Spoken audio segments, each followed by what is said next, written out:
Assalamualaikum. Selamat datang di channel Cerita Novika 2. Semoga hari ini teman-teman dalam keadaan sehat walafiat dan senantiasa diberikan kebahagiaan sepanjang hari.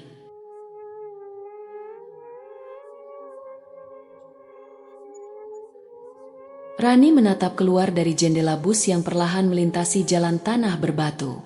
Debu mengepul di sekitarnya, menari di bawah cahaya matahari sore yang mulai redup. Langit kampung ini tampak lebih lebar dari Jakarta, dengan awan kelabu menggantung rendah di atas bukit-bukit kecil yang membingkai desa terpencil itu. Sudah lebih dari 20 tahun sejak terakhir kali ia menginjakan kaki di tempat kelahiran ibunya. Ketika itu, ia masih kecil dan hanya mengingat sama rumah tua yang penuh aroma kayu basah dan kapur barus. Sekarang, setelah kepergian neneknya 3 bulan lalu, ia datang kembali untuk mengurus warisan. Sebuah rumah kayu tua yang terletak tepat di samping pemakaman desa, dan tidak jauh dari sebuah pohon randu tua yang menjulang suram seperti sosok penjaga sunyi. Bus berhenti di ujung jalan tanah. Seorang pria parubaya dengan topi lusuh yang duduk di samping sopir menoleh padanya. "Kalau rumahnya yang dekat kuburan, turunnya di sini, Mbak," ucapnya dengan nada hati-hati. Rani mengangguk dan mengambil tas ranselnya. Ia turun dan mengucapkan terima kasih, lalu menatap jalan sempit yang menurun menuju rumah itu. Pepohonan merunduk di kanan kiri jalan, dan suara jangkrik mulai terdengar riuh. Seorang ibu tua dengan kerudung hitam menyambutnya di mulut jalan. "Kamu cucunya Bu Sumarni, ya?" tanya perempuan itu sambil menatap tajam. "Iya, saya Rani," jawabnya. Perempuan itu mengangguk, lalu menoleh ke arah rumah kayu yang tampak samar di ujung jalan, tepat di samping areal makam yang ditandai dengan nisan-nisan kecil tak beraturan. "Kamu yakin mau tinggal di sana? Apalagi malam ini malam Selasa Kliwon," bisiknya, seolah takut ada yang mendengar. Rani mengernyit. "Kenapa memangnya?" Namun ibu tua itu hanya menggeleng pelan dan berbalik tanpa menjawab. Rani memandangi punggungnya yang perlahan menghilang di tikungan jalan. Rumah itu berdiri seperti kenangan yang membatu. Catnya telah mengelupas, jendela-jendela tua berderit ditiup angin, dan pekarangannya dipenuhi rumput liar yang menyentuh lutut. Pohon randu tua di sampingnya tampak sangat besar, batangnya penuh akar menonjol, dan daunnya nyaris tak bergerak meski angin kencang berembus. Begitu memasuki rumah, udara dingin langsung menyambut. Bau lembab dan debu membuat Rani refleks menutup hidungnya dengan sapu tangan. Namun rumah itu tetap tampak kokoh, dan barang-barang peninggalan neneknya masih tersimpan di tempat yang sama. Ia berjalan menyusuri lorong sempit, melewati lukisan-lukisan tua di dinding, dan masuk ke kamar utama. Di sanalah neneknya dulu biasa duduk di kursi goyang, membaca Al-Quran sambil memutar tasbihnya perlahan. Sebuah foto nenek tergantung di dinding, senyumnya kaku namun penuh wibawa. Mata tua itu seolah menatap langsung ke jiwa Rani, membuat bulu kuduknya berdiri. Hari mulai gelap ketika Rani selesai membersihkan debu dan menyalakan lampu minyak. Listrik di rumah itu tidak menyala. Konon sudah diputus sejak neneknya meninggal. Di luar, suara burung hantu mulai terdengar, melengking panjang dari arah pohon randu. Sekitar pukul 8 malam, Rani sedang duduk di ruang tamu, menuliskan catatan di buku kecilnya. Ia berniat menjual rumah ini setelah semua dokumen warisan selesai diurus. Tiba-tiba, terdengar ketukan di pintu depan. Pelan, namun jelas. Tok tok tok. Ia terdiam sejenak. Siapa yang datang malam-malam begini? Dengan hati-hati, ia berjalan ke pintu dan membukanya. Tidak ada siapa-siapa. Hanya angin malam dan dedaunan kering yang beterbangan di beranda. Ia menutup pintu dan kembali duduk. Baru saja pena menyentuh kertas, suara ketukan terdengar lagi. Kali ini dari jendela samping. Tok tok. Rani menoleh. Sekilas, ia melihat bayangan seperti sosok wanita berdiri di balik tirai. Ia terperanjat, langsung berdiri dan membuka tirai itu. Tapi di luar hanya gelap dan pekat. Jantungnya berdegup lebih cepat. Ia mengambil ponsel, tapi tidak ada sinyal. Bahkan layar hanya menunjukkan satu garis merah. Malam semakin larut. Suara jangkrik bersahutan dengan gemerisik daun dan ketukan aneh yang kini berpindah-pindah dari jendela ke jendela lainnya. Rani memutuskan masuk ke kamar dan menutup pintu rapat-rapat. Namun rasa tak nyaman tetap menghantuinya. Ia memandangi langit-langit kamar yang penuh sarang laba-laba dan mendengar dengan jelas suara pohon randu berderak, seperti sesuatu sedang bergerak di atasnya. Lalu, tanpa peringatan, lampu minyak di kamar padam. Suasana langsung gelap gulita. Dan di tengah keheningan itu, terdengar bisikan halus, "Rani, pulanglah." Pagi harinya, Rani terbangun dengan keringat dingin membasahi punggung. Tidurnya tidak nyenyak, lebih tepat disebut terjaga dalam mimpi yang menakutkan. Ia membuka jendela kamar, dan cahaya matahari yang lembut menyinari halaman. Namun matanya membelalak saat melihat tanah di bawah pohon randu tampak tergali sedikit. Seperti ada sesuatu yang muncul ke permukaan. Atau baru saja dikuburkan kembali. Ia turun dengan cepat dan berjalan ke sana. Jejak kaki kecil, mungkin milik anak-anak, terlihat mengitari pohon randu. Anehnya, jejak itu tidak mengarah ke jalan keluar, melainkan menghilang di balik akar besar pohon tersebut. Warga desa mulai berkumpul di jalan. Beberapa di antaranya hanya menatap Rani dari kejauhan, tidak berani mendekat. Seorang bapak tua menghampirinya. Tubuhnya kurus, namun tatapan matanya tajam. "Kalau Mbak Rani niatnya hanya sebentar di sini, selesaikan urusan dan segeralah kembali ke kota," katanya. Rani mencoba tersenyum. Kenapa semua orang seperti takut dengan tempat ini? Bapak itu tidak langsung menjawab. Ia menghela napas panjang, lalu menatap pohon randu yang menjulang bisu di hadapan mereka. Karena rumah itu dan pohon itu menyimpan sesuatu yang tidak seharusnya dibangunkan. Malam turun perlahan, membawa kesunyian yang aneh. Langit tertutup awan gelap, tak ada bintang, dan angin malam terasa lebih dingin dari biasanya. Rani duduk di dalam kamar, memandangi jendela yang menghadap langsung ke arah pohon randu tua. Setelah pengalaman aneh semalam, ketukan misterius, bisikan lirih, dan tanah yang tergali di bawah pohon, Rani memutuskan untuk tidak keluar rumah saat malam tiba. Ia menyalakan kembali lampu minyak dan menyimpan senter kecil di dekat bantal. Tapi malam di kampung itu tidak seperti malam di kota. Ia begitu senyap, nyaris membekukan. Bahkan suara hewan malam terdengar seperti gema dari dunia lain. Ketika waktu menunjukkan pukul 11 malam, suara itu datang. Awalnya hanya suara desir angin menyusup di antara celah-celah dinding kayu. Rani mencoba membaca buku untuk mengalihkan pikiran, tapi telinganya tak bisa menolak kenyataan. Suara itu semakin jelas. Suara tangisan tipis pelan, seperti berasal dari anak kecil yang kesepian. Rani mendongak. Suara itu datang dari luar jendela, tepat dari arah pohon randu. Tangisan itu berhenti, berganti menjadi bisikan. "Kembalikan, kembalikan." Jantung Rani berdebar kencang. Ia melangkah pelan ke arah jendela dan mengintip di balik tirai. Pohon randu tampak seperti biasa, diam, besar, dan tak bergerak. Tapi suasana di sekitarnya seperti berkabut, meskipun tidak ada kabut secara nyata. Ia mundur perlahan. Hatinya memberontak untuk membuka pintu dan keluar, namun logikanya menahan. Mungkin hanya halusinasi atau efek kelelahan, bisiknya pada diri sendiri, mencoba berpikir rasional. Tapi saat ia berbalik hendak kembali ke tempat tidur, sebuah bayangan hitam melintas di luar jendela. Rani membeku. Detik berikutnya, sesuatu menabrak jendela dengan keras. Bruk! Ia terlonjak mundur. Tirai jendela berkibar terbuka, dan di luar sana, bertengger seekor burung hantu besar di salah satu cabang pohon randu. Ukurannya jauh lebih besar dari burung hantu biasa.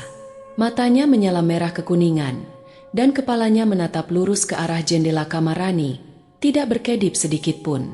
Rani tercekat, matanya bertemu dengan mata burung itu dalam diam. Ada sesuatu yang tidak wajar. Sorot mata burung itu seperti menyimpan kesadaran, bukan naluri hewan biasa, tapi seperti sedang mengawasi. Burung itu mengeluarkan suara lengkingan tajam yang menusuk telinga, lalu mengepakkan sayapnya dan terbang, menghilang di balik kuburan. Rani terduduk di lantai, napasnya memburu. Telinganya masih berdenging oleh suara itu. Lalu terdengar lagi bisikan. Kali ini lebih dekat. "Rani, kembalikan milikku." Pagi harinya, Rani bangun dengan rasa tidak nyaman. Ia merasa lelah, seolah semalam tidak tidur sama sekali. Tapi yang paling membuatnya khawatir adalah kenyataan bahwa semuanya terasa terlalu nyata untuk disebut mimpi. Ia memutuskan pergi ke warung kopi kecil di dekat balai desa. Beberapa warga sedang duduk di sana, menyeruput kopi panas sambil membicarakan kabar terakhir. Ketika Rani duduk dan memesan teh hangat, salah satu pria tua menatapnya lama. Ia memakai peci lusuh dan tongkat kayu. "Kamu tidur di rumah tua itu?" tanyanya tiba-tiba. Rani mengangguk, mencoba tersenyum. "Iya, kenapa memangnya, Pak?" Pria itu diam sejenak, lalu berkata, "Kalau kamu dengar suara dari pohon randu, jangan disahut." "Kenapa?"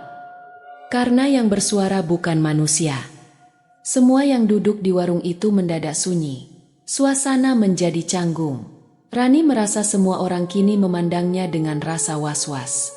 Seorang ibu muda yang duduk di pojok ikut bicara. "Dulu, pernah ada anak kecil hilang dekat situ.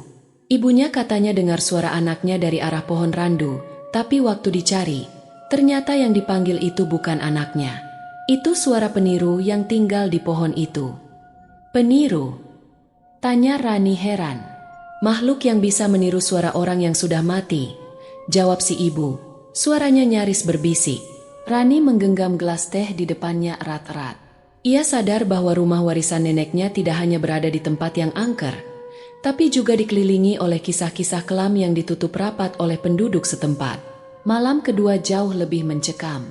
Kali ini Rani tidak berani duduk di ruang tamu terlalu lama. Setelah makan malam seadanya, ia langsung masuk kamar dan menutup pintu rapat-rapat. Tirai jendela ia ikat ganda, dan lampu minyak ia letakkan tepat di sisi tempat tidur. Pukul 11:05, suara itu datang lagi. Tangisan pelan, lalu berubah menjadi isakan. Kali ini disertai dengan suara langkah kecil di halaman samping rumah. Cekik, cekik, cekik. Langkah kaki itu terdengar seperti kaki telanjang di atas tanah basah. Rani menahan napas. Ia tidak berani melihat keluar. Namun suara itu terus berlanjut. Langkah itu mengitari rumah. Suara napas berat terdengar dari balik jendela, seperti ada seseorang yang berdiri menempelkan wajahnya di balik tirai. Lalu, terdengar suara kuku mencakar kaca jendela perlahan. Trek, trek. Rani menutup telinga dengan kedua tangannya. Tubuhnya gemetar. Tiba-tiba lampu minyak padam sendiri. Gelap. Dalam kegelapan itu, ia mendengar suara napas seseorang atau sesuatu dari sudut kamar. Pelan, dalam, berirama. Seseorang atau sesuatu sedang berdiri di dalam kamarnya. Rani ingin berteriak, tapi suaranya tercekat. Tangannya meraba-raba senter, tapi tidak menemukannya. Lalu terdengar bisikan dari arah tempat tidur. "Aku melihatmu." Pagi harinya, warga menemukan Rani duduk di beranda rumah dalam keadaan linglung. Ia menatap kosong ke arah kuburan di depan rumah dan tidak menjawab saat diajak bicara. Pak Lurah datang bersama dukun desa, Mbah Resmo. Dukun tua itu mengenakan baju hitam dengan sorban kusut di kepala. Ia memegang tongkat kayu bengkok dan seikat daun kelor. Tanpa berkata banyak, Mbah Resmo masuk ke rumah dan mengitari bagian dalam rumah dengan dupa menyala. Saat ia berdiri di dekat jendela kamar Rani, ia bergumam pelan. "Pohon randu itu sudah terbuka jalurnya," katanya sambil memejamkan mata. "Apa maksudnya, Mbah?" tanya Pak Lurah. "Dulu, seseorang dikubur hidup-hidup di bawah pohon itu. Tapi bukan orang biasa. Ia wanita pintar yang menyimpan dendam. Sekarang arwahnya mulai bangkit, dan ia memanggil." Mbah Resmo menoleh ke arah Rani yang masih duduk di beranda. Kalau anak ini mendengar suaranya lagi dan menjawab, maka ia akan dibawa. Pak Lurah menatap Rani dengan cemas. "Lalu, apa yang bisa kita lakukan?" "Kita harus tutup jalurnya sebelum malam Jumat Kliwon tiba." Menjelang sore, langit kembali mendung. Rani mulai siuman, meski tubuhnya masih lemas dan dingin. Ia mencoba menceritakan semuanya pada Mbah Resmo, tentang suara-suara, tangisan, bisikan, burung hantu, dan bayangan di kamar. Mbah Resmo mendengarkan sambil menyiapkan kemenyan dan tanah liat yang dicampur air dari 7 sumur. "Kamu harus kuat, Enduk," kata Mbah Resmo, "karena arwah itu memilihmu untuk sesuatu." "Memilih?" tanya Rani heran. Mbah Resmo hanya mengangguk. "Karena kamu darah terakhir dari garis keturunan perempuan di keluargamu. Nenekmu pernah berjanji menjaga sesuatu yang dikubur di bawah pohon randu. Tapi ketika ia meninggal, janji itu tidak selesai. Sekarang makhluk itu meminta kembali apa yang pernah dirampas." Rani menatap pohon randu di kejauhan. Bayangannya makin jelas. Akar-akar menjulur seperti tangan, dan malam yang akan datang terasa jauh lebih kelam dari sebelumnya. Hari ketiga Rani di rumah warisan itu diawali dengan kabut tebal yang menggantung di sekitar halaman. Cahaya matahari tertahan oleh awan dan pepohonan, membuat pagi terasa seperti senja yang tak berkesudahan. Setelah 2 malam berturut-turut diteror oleh suara dan bayangan dari pohon randu, pagi itu ia memutuskan untuk membersihkan bagian atas rumah, lantai 2 yang belum sempat ia jamah sejak kedatangannya. Tangga kayu menuju lantai atas berderit pelan setiap kali diinjak. Udara di atas lebih pengap dan dingin, dan bau kapur barus yang bercampur debu tua menyergap begitu pintu kecil di ujung tangga dibuka. "Ruangan itu dulunya adalah kamar neneknya," kata Ibu Rani dahulu. "Kamar yang tak boleh dimasuki siapapun kecuali nenek sendiri."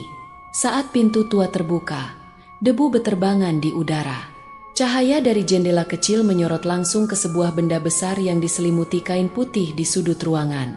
Di sekitarnya, ada rak buku berdebu, kotak kayu tertutup rapat, dan setumpuk sarung batik yang tampak sudah usang. Langkah Rani mendekat. Rasa penasaran mendorongnya meski bulu kudu kembali berdiri. Ia menarik kain putih itu perlahan, menghindari debu yang beterbangan. Begitu seluruh kain terlepas, terungkaplah sebuah cermin besar, berbingkai kayu jati dengan ukiran rumit bergambar dedaunan dan ular kecil melingkar. Cermin itu kusam namun masih memantulkan bayangan. Rani memperhatikan dirinya sendiri di permukaan kaca, tapi ada sesuatu yang aneh, seperti ada kilatan gelap di balik pantulan dirinya. Ia melangkah mundur 1 langkah. Lalu, dalam sekejap, bayangan lain muncul di dalam cermin. Seorang wanita tua, berpakaian kebaya hitam, berambut panjang tergerai, berdiri tepat di belakangnya. Matanya sayu namun tajam, dan bibirnya mengucap sesuatu, meski tanpa suara. Rani berbalik cepat. Tidak ada siapa-siapa di belakangnya. Nafasnya terengah, jantungnya berdetak kencang. Ia menoleh lagi ke cermin, wanita itu masih di sana. Kali ini ia tersenyum, tapi senyumnya tidak menenangkan. Itu senyum dingin, kosong, seperti mengisyaratkan sesuatu yang belum selesai. Rani buru-buru menutup kembali cermin itu dengan kain putih. Tapi cermin itu sempat menyisakan pantulan terakhir. Sosok wanita itu mengangkat tangannya, seolah memanggil. Siangnya, Rani mendatangi rumah Mbah Resmo dengan perasaan kacau. Dukun tua itu sedang membakar kemenyan di pekarangan belakang, ditemani seorang pemuda yang membawa kendi berisi air bunga. "Aku menemukan cermin besar di kamar atas rumah," kata Rani. Suaranya bergetar. Aku melihat sosok perempuan tua di dalamnya." Mbah Resmo menatap Rani lama sebelum menjawab. "Cermin itu milik nenekmu. Ia tak pernah izinkan siapapun melihatnya setelah suaminya meninggal." "Kenapa?" "Karena cermin itu bukan cermin biasa. Itu disebut cermin penembus batas. Benda itu bisa memperlihatkan apa yang ada di balik tirai dunia ini, alam roh, arwah penasaran, bahkan sesuatu yang belum seharusnya dilihat." Rani terdiam. Ia ingat betul tatapan wanita di cermin itu. Tatapan itu tidak asing. Dalam mimpinya 2 malam sebelumnya, ia melihat sosok itu berdiri di bawah pohon randu, memanggil namanya. "Apakah itu nenekku?" tanyanya pelan. Mbah Resmo menggeleng. "Bisa iya, bisa bukan. Banyak makhluk di dunia ini bisa mengambil rupa orang yang kita kenal. Tapi satu hal pasti, cermin itu sedang memanggilmu, bukan hanya memperlihatkan." "Maksudnya?" "Artinya, arwah yang berhubungan dengan rumah dan pohon randu itu sedang mencoba menjangkau kamu." Bisa jadi karena kamu satu-satunya keturunan yang tersisa. Nenekmu mungkin menyimpan rahasia besar yang belum sempat ia sampaikan sebelum meninggal. Malamnya, Rani memberanikan diri kembali ke kamar atas. Ia membawa seikat daun kelor dan sebotol kecil minyak zaitun yang diberikan Mbah Resmo. Menurut sang dukun, minyak itu harus diusapkan pada kaca cermin untuk menahan pengaruh dari dunia sebelah. Dengan tangan gemetar, ia membuka kembali kain putih penutup cermin. Cermin itu tampak lebih terang malam itu, seolah menyala dari dalam. Rani mengoleskan minyak ke permukaan kaca, lalu menunduk, tak berani menatap langsung pantulannya. Namun tiba-tiba suara berbisik kembali terdengar. "Rani, cucuku, dengarkan." Rani menoleh. Di dalam cermin, wajah wanita tua itu muncul lagi. Tapi kali ini lebih jelas. Ia mengenakan bros bunga melati di dada kiri. Bros yang sama dengan yang dikenakan neneknya dalam foto yang tergantung di ruang tamu. "Nenek?" bisik Rani. Sosok itu mengangguk perlahan. "Jangan tinggalkan rumah ini sebelum kamu tahu yang sebenarnya." "Apa yang sebenarnya?" tanya Rani, menahan napas. Sosok itu menunjuk ke arah lantai kamar. "Buka lantai di bawah tempat tidur ini. Ada sesuatu yang harus kamu lihat." Tiba-tiba, kaca cermin bergetar hebat. Wajah neneknya lenyap, digantikan oleh wajah lain. Wajah wanita yang sama yang dilihat Rani di balik pohon randu. Hitam legam, mata kosong, dan mulut robek memanjang. Sosok itu berteriak, dan suara mengerikan keluar dari cermin, seperti lolongan ribuan arwah. Rani menjerit dan langsung menutup cermin dengan kain putih. Minyak zaitun tumpah ke lantai, dan lampu minyak padam seketika. Dalam gelap, suara napas berat kembali terdengar. "Aku akan keluar, Rani." Keesokan harinya, dengan keberanian sisa dan palu besi di tangan, Rani memindahkan tempat tidur tua dari tengah kamar. Lantai kayu di bawahnya tampak sedikit berbeda dari bagian lainnya, lebih gelap dan lapuk. Ia memukul perlahan salah satu papan, dan papan itu bergerak longgar. Setelah membuka 3 papan, ia menemukan sebuah peti kayu kecil yang dililit kain merah dan diikat benang hitam. Rani membuka kain itu perlahan. Di dalamnya ada sebuah cermin tangan kecil, boneka kain sobek, dan potongan kuku manusia yang dibungkus daun lontar. Aroma menyengat keluar seketika. Tiba-tiba ia teringat kata-kata Mbah Resmo, "Nenekmu menjaga sesuatu yang tak boleh dibangunkan." Apakah ini yang dimaksud? Dan jika iya, kenapa semua makhluk dari pohon randu menginginkannya kembali? Rani tahu ia tidak bisa memegang rahasia ini sendirian.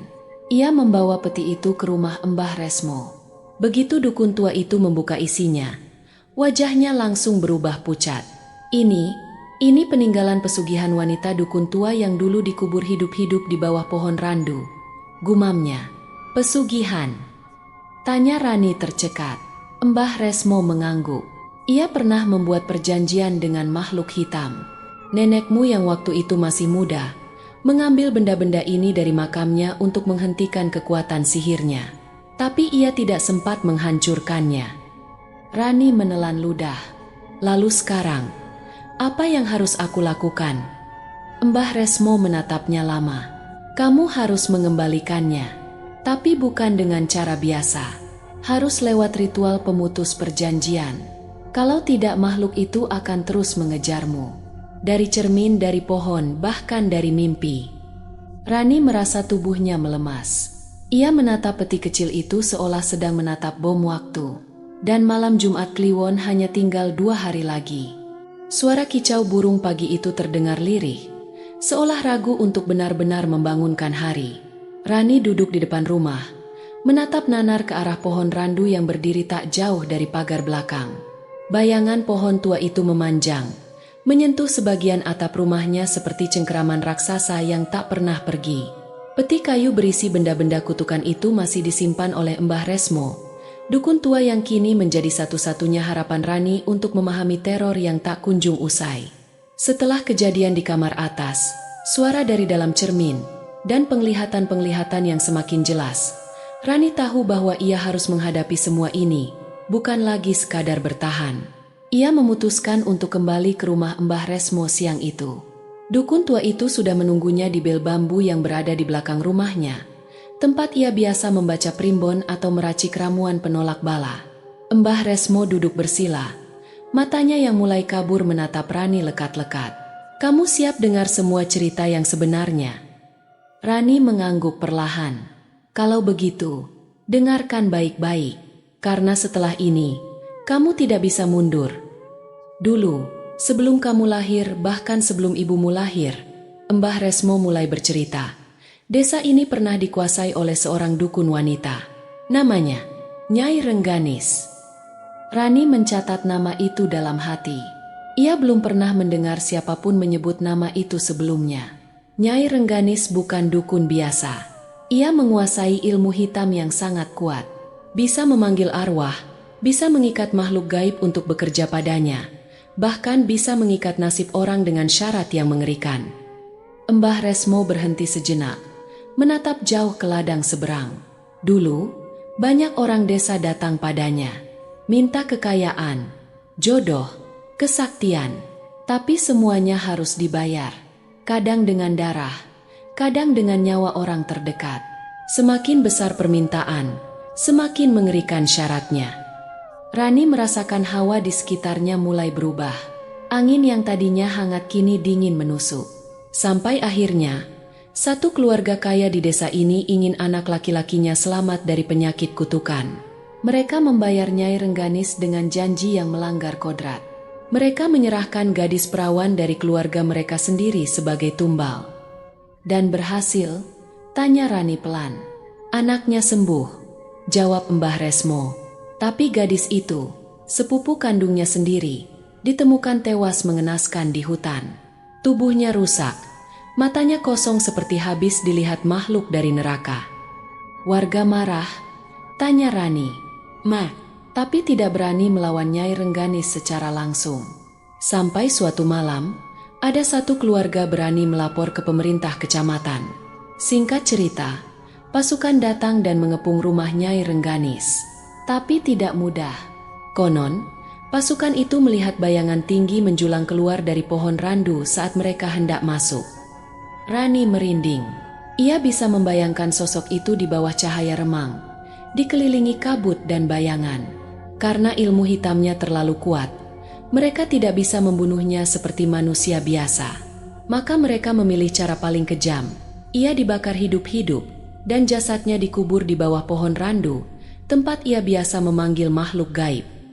Kenapa tidak dimakamkan di pemakaman biasa? Karena arwahnya dianggap terlalu berbahaya. Mereka berharap dengan membakarnya dan menguburnya di sana, ia tidak bisa bangkit lagi. Tapi itu harapan kosong. Mbah Resmo memejamkan mata. Karena sejak saat itu, setiap malam Jumat Kliwon, selalu ada kejadian aneh. Anak-anak yang hilang, binatang ternak mati tiba-tiba, suara-suara dari kuburan, dan penampakan di cermin-cermin tua. Cermin. Rani menelan ludah. Nyai Rengganis punya ritual yang disebut pembias bayangan. Ia bisa menyusup ke dunia manusia melalui pantulan benda, cermin, air, bahkan kaca jendela. Nenekmu tahu itu. Karena itulah ia mengambil benda-benda dari makam Rengganis dan menyimpannya. Untuk menghentikan kekuatannya, tanya Rani. Tidak menghentikan, hanya mengunci. Tapi sekarang, setelah nenekmu meninggal, segel itu melemah. Dan dia sudah mulai bangkit lagi. Rani kembali ke rumah sore itu dengan kepala penuh pertanyaan dan hati yang bergemuruh. Kini ia tahu nama musuh yang dihadapinya, Nyai Rengganis, makhluk dari masa lalu yang dendamnya belum selesai. Di rumah, ia berdiri di depan pohon randu. Cahaya senja membentuk bayangan panjang batang pohon di tanah, seperti ular raksasa yang hendak menggeliat. Ia berdiri cukup dekat untuk melihat retakan tanah di sekitar akar pohon itu, seperti bekas galian lama yang perlahan terkuak kembali. Angin bertiup dari arah kuburan, membawa aroma menyengat seperti rambut terbakar. Rani nyaris muntah, tapi tetap berdiri. Ia menutup mata dan membiarkan dirinya mendengar, bukan dengan telinga, tapi dengan hati. Dan ia mendengar tangisan. Lagi, Kali ini berbeda. Tangisan itu bukan lagi suara lemah dari roh penasaran. Tangisan itu penuh amarah dan penderitaan. Kalian bakar aku hidup-hidup. Kalian curi kekuatanku. Sekarang aku akan kembali. Rani membuka mata. Di hadapannya, bayangan sosok wanita tinggi dengan rambut api tampak berdiri di antara pohon randu dan kuburan. Ia tidak nyata, namun tidak bisa dibilang ilusi. Nyai Rengganis, gumam Rani. Bayangan itu tidak berkata apa-apa. Ia hanya berdiri, lalu menghilang perlahan meninggalkan bisikan yang tertinggal di udara. Darahmu akan menebus janji mereka. Malam harinya, Rani tidak bisa tidur.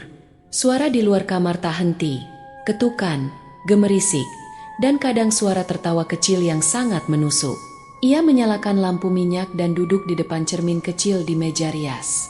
Cermin itu bukan cermin tua dari kamar atas, tapi ia tahu apapun pantulan yang muncul malam ini tidak boleh diabaikan. Dan benar saja, bayangan itu muncul. Wajah neneknya kali ini lebih jelas dari sebelumnya. "Nenek, tolong aku," Rani berbisik. Nenek mengangguk, lalu dari mulutnya keluar satu kalimat pendek. "Buka nisan ketiga dari kiri, malam Jumat Kliwon." Lalu cermin retak, perlahan, seperti es yang pecah. Keesokan harinya, Rani pergi ke makam bersama Mbah Resmo. Mereka menghitung nisan dari kiri. Nisan ketiga adalah batu kecil berlumut, tanpa nama. Hanya sepotong kain hitam yang tersisa di sampingnya. "Kita gali nanti malam," kata Mbah Resmo, "sebelum arwahnya bangkit sempurna. Dan kalau dia sudah bangkit, tidak ada yang bisa menahannya."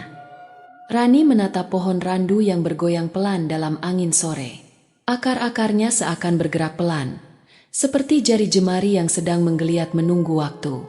Dalam hatinya, ia tahu bahwa malam Jumat Kliwon bukan hanya soal hantu. Ini soal warisan, dosa masa lalu, dan perjanjian yang harus ditebus dengan darah atau pengampunan. Dan waktunya hampir habis. Langit sore itu berwarna kelabu pekat, seolah menandakan bahwa malam yang akan datang bukan malam biasa. Kabut mulai turun lebih awal dari biasanya, melingkupi pohon randu dan area kuburan dengan tirai samar yang tampak hidup. Tidak ada suara ayam, jangkrik, atau burung. Semua seolah tahu bahwa malam ini sesuatu yang lama terpenjara akan kembali. Rani duduk di tengah kamar, menggenggam erat seutas benang hitam yang dibungkus doa-doa dari Mbah Resmo. Di bawah tempat tidurnya, daun kelor dan bawang putih tersusun seperti pagar halus, upaya terakhir untuk menahan kekuatan yang tak terlihat. Mbah Resmo telah memperingatkan, apapun yang terjadi, jangan buka jendela, jangan buka pintu, dan jangan sahuti suara yang memanggil. Malam pun turun, dan saat malam Jumat Kliwon menyentuh detik pertamanya, teror dimulai. Pukul 11.13 malam, suara ketukan pertama terdengar dari dalam lemari tua di sudut kamar. Pelan, lambat, tapi jelas. Tok, tok, tok. Rani menoleh perlahan. Lemari itu tidak bergoyang, tidak mengeluarkan bunyi lainnya. Tapi ketukannya berulang. Seperti seseorang yang sabar menunggu dibukakan pintu. Ia memejamkan mata, berdoa dalam hati. Namun belum sempat ia menyelesaikan doa, suara berikutnya datang, jeritan panjang dari arah dapur. Seperti suara perempuan yang kesakitan, merintih, lalu berubah menjadi tangisan anak kecil. "Tolong, keluarkan aku." Seketika, suara jeritan itu berubah. Tangisan itu menipis, mengerucut menjadi tawa yang nyaring, seperti paku berkarat menggores gendang telinga. Lemari bergoyang sendirinya. Tok, tok, tok. Pintu kamar terkunci sendiri, meski sebelumnya tidak pernah ditutup. Angin dari luar jendela bertiup keras, membuat tirai berkibar liar. Dan di langit-langit rumah, sebuah bayangan merayap perlahan. Rani menatap ke atas. Sosok itu berjalan terbalik, seperti laba-laba, merayap dari sudut langit-langit ke arah lampu minyak yang tergantung. Badannya kurus panjang, kulitnya menghitam seperti arang, dan rambutnya menjuntai ke bawah. Tiba-tiba, Lampu minyak padam. Kamar menjadi gelap gulita. Rani meraba-raba senter, tapi benda itu lenyap entah kemana. Ia mencoba bangkit, namun tubuhnya terasa berat, seperti ditekan oleh sesuatu. Udara menjadi sangat dingin dan berbau amis, seperti darah lama yang membeku. Dan dari luar jendela, ia melihat sosok yang sangat ia kenal. Neneknya, berdiri di balik kaca, memanggil namanya dengan gerakan tangan perlahan. Tapi matanya hitam legam, kosong seperti sumur maut. Wajahnya datar, bibirnya kaku, namun dari celah mulutnya, darah hitam menetes menuruni dagu. "Nenek?" bisik Rani, walau ia tahu itu bukan neneknya. Sosok itu mengangguk pelan, lalu bibirnya bergerak, membentuk satu kalimat. "Buka jendelanya, enduk."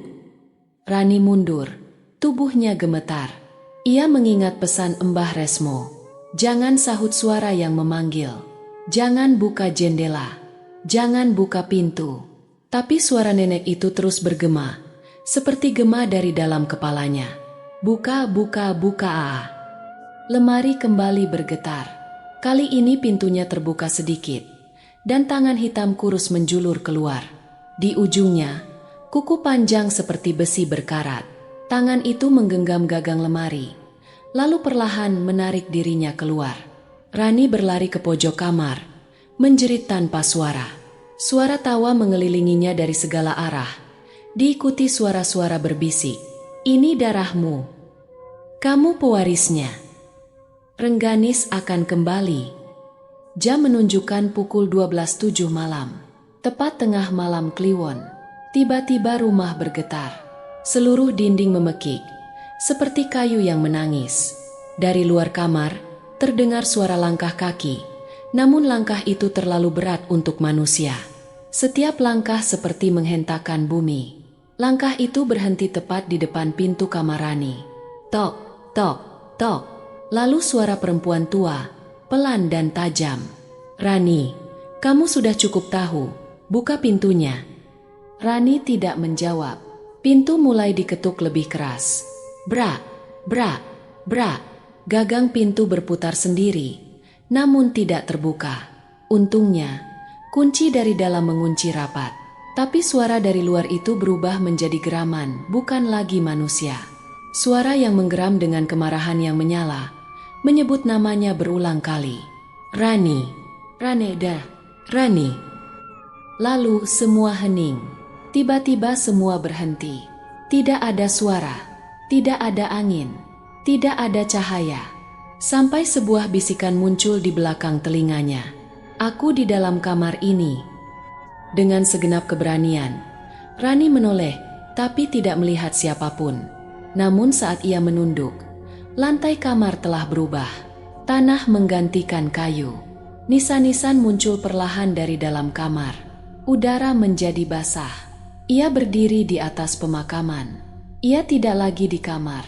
Ia berada di antara kuburan, dengan pohon randu menjulang di hadapannya. Di bawah pohon, seseorang berdiri, Nyai Rengganis. Wajahnya hitam terbakar, matanya putih tanpa bola mata, dan dari mulutnya keluar asap hitam yang mengepul seperti dupa. Di tangannya, sebuah cermin kecil, cermin yang sama dari dalam peti. Dan dari cermin itu, wajah Rani muncul, namun penuh darah. "Waktumu sudah habis," katanya. Rani ingin lari, tapi kakinya tertanam di tanah. Nyai Rengganis melangkah pelan, lalu menunjuk dada Rani. "Nenekmu mencuriku, kini kamu gantinya." Tiba-tiba, suara kencang membelah udara. Suara gong, suara doa, suara mantra, dan semuanya gelap. Rani membuka mata dengan napas memburu. Ia kembali berada di kamar, tubuhnya basah oleh keringat. Pintu kamar masih tertutup, namun daun kelor di bawah tempat tidur gosong seperti terbakar. Udara di kamar masih berbau sangit. Di luar, ayam mulai berkokok. Matahari pertama hari Sabtu mulai muncul di ufuk timur. Tapi Rani tahu, malam itu belum selesai. Ketika ia keluar rumah, ia menemukan Mbah Resmo duduk di depan pohon randu. Tubuhnya lemas, napasnya berat. "Aku menahan jalurnya semampuku," katanya. Tapi segelnya sudah rusak. Rengganis sudah setengah bebas. Rani menggenggam tangan sang dukun. Lalu, apa yang harus aku lakukan sekarang? Mbah Resmo menatapnya dengan mata yang penuh luka dan kelelahan. Kita gali kuburnya malam ini. Kita kembalikan semua yang dicuri. Dan kamu harus siap berhadapan langsung dengannya. Sendirian. Mbah Resmo mengangguk perlahan. Karena hanya darahmu yang dia akui. Langit sore itu menggantung kelam. Meskipun waktu baru menunjukkan pukul 4. Awan bergulung pekat di atas desa. Dan udara terasa lebih berat dari biasanya. Seperti bumi menahan napas menunggu sesuatu yang besar akan terjadi. Di halaman belakang rumah, tepat di bawah pohon randu yang kini tampak lebih menghitam dari biasanya, Rani berdiri bersama Mbah Resmo. Di sekeliling mereka, 5 batang lilin menyala dengan api yang nyaris tak bergerak, dilindungi oleh lingkaran dari garam dan bubuk akar bajakah. Tanah di bawah pohon telah digali semalam, dan benar saja, mereka menemukan sisa-sisa tulang, kain kebaya hangus, dan cermin kecil retak. Mbah Resmo menguburkan kembali tulang-tulang itu dengan doa-doa pemutus perjanjian lama, lalu menyuruh Rani untuk bersiap. Malam ini kita panggil semua arwah yang terkait. Kita minta yang hidup dan yang mati bicara, agar semua bisa selesai. Kata Mbah Resmo lirih, suaranya nyaris tertelan oleh suara angin yang mulai berdesir. Rani duduk bersila di dalam lingkaran. Di depannya, cermin kecil dari peti diletakkan di atas batu pipih.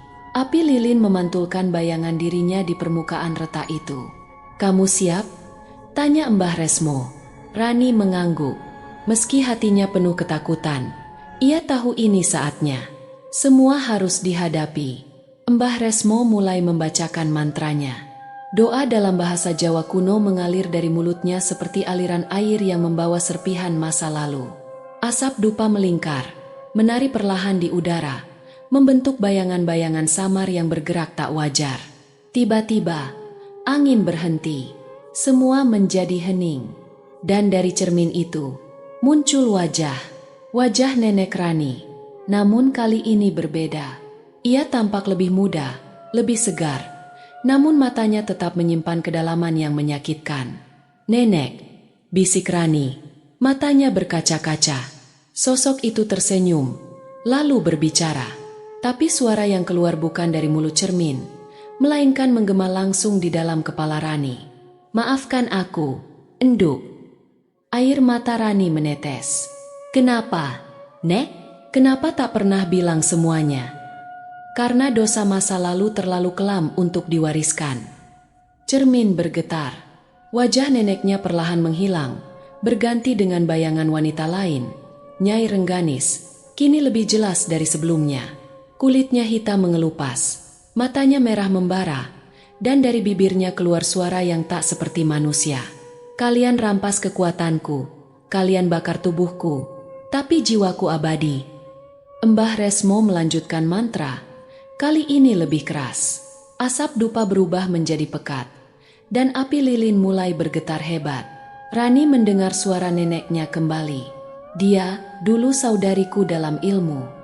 Tapi ketika ia menyimpang, memakai darah manusia untuk memanggil kekayaan, aku melawannya. Aku mencuri benda-benda pusakanya, mengikatnya dengan janji, dan menguburnya. Tapi aku tidak cukup kuat untuk menghancurkannya." Suara Nyai Rengganis menyela, penuh dendam. "Kau hianati perjanjian kita, Sumarni. Kini cucumu akan membayar harga itu." Tiba-tiba, angin besar berhembus. Cermin terangkat sendiri, melayang di udara. Suara jeritan dari dalam tanah menggema, dan pohon randu berderak seperti hendak tumbang. Namun Rani tidak lari. Ia berdiri, menatap langsung ke arah cermin yang kini menggantung di udara. "Kalau aku memang pewaris darahnya, maka aku juga berhak menyelesaikan semua ini." Ia mengangkat tangan, dan dengan air mata dan keberanian terakhirnya, ia berkata, "Aku lepaskan semua perjanjian masa lalu.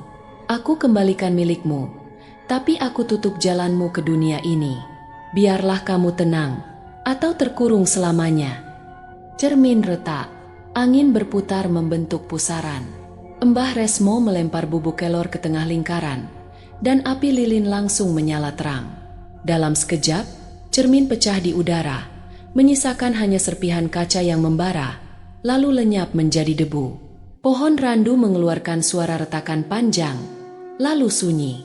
Pagi harinya, Rani terbangun di atas bel bambu, dengan tubuh yang lemas dan kepala berat. Mbah Resmo duduk di sampingnya, mengoleskan minyak kayu putih ke pelipisnya. "Selesai?" tanya Rani pelan. Mbah Resmo mengangguk. Segelnya sudah tertutup. Arwahnya tidak bisa kembali lagi. Tapi tempat itu tetap tidak akan pernah jadi tempat biasa. Rani menatap ke arah rumah tua di kejauhan. Rumah yang selama hidupnya menjadi misteri. Rumah yang menyimpan dendam, rahasia, dan dosa masa lalu. "Saya akan menjual rumah itu, Mbah. Saya tidak sanggup tinggal di sana." "Benar begitu keputusanmu?" Rani tersenyum pahit. Rumah itu sudah selesai menjalankan tugasnya. "Saya juga. Saatnya melanjutkan hidup." 2 minggu kemudian, rumah tua dekat pohon randu itu resmi dijual pada seorang kolektor antik dari luar kota. Pohon randu ditebang oleh pemerintah desa dengan alasan keselamatan, dan area di sekitarnya dibersihkan. Tak ada lagi suara-suara di malam hari, tak ada lagi bayangan yang melintas di cermin, dan tak ada lagi tangisan dari kuburan. Namun sebagian orang tua di kampung itu masih percaya, saat malam Jumat Kliwon tiba dan angin datang dari arah barat daya, mereka bisa mencium bau dupa terbakar dan suara samar dari balik pohon yang kini sudah tidak ada. Janji itu belum sepenuhnya selesai. Rani kini tinggal di Semarang, bekerja di sebuah penerbitan kecil dan menulis tentang mitos-mitos lokal. Ia tak pernah benar-benar bisa melupakan kejadian itu. Tapi ia tidak lagi dihantui. Ia tahu bahwa hidup, seperti rumah tua, menyimpan banyak ruang gelap yang hanya bisa dipahami dengan keberanian. Dan malam Jumat Kliwon hanya malam, kecuali jika janji lama belum ditepati.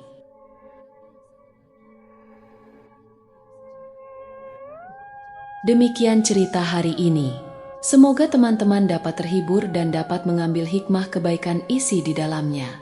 Jangan lupa juga bagikan cerita ini kepada teman-teman yang lain agar mereka juga bisa mendapatkan hiburan yang sama. Mohon maaf apabila ada kesalahan kata dan ucapan kami dalam membacakan cerita ini. Terima kasih dan wassalamualaikum.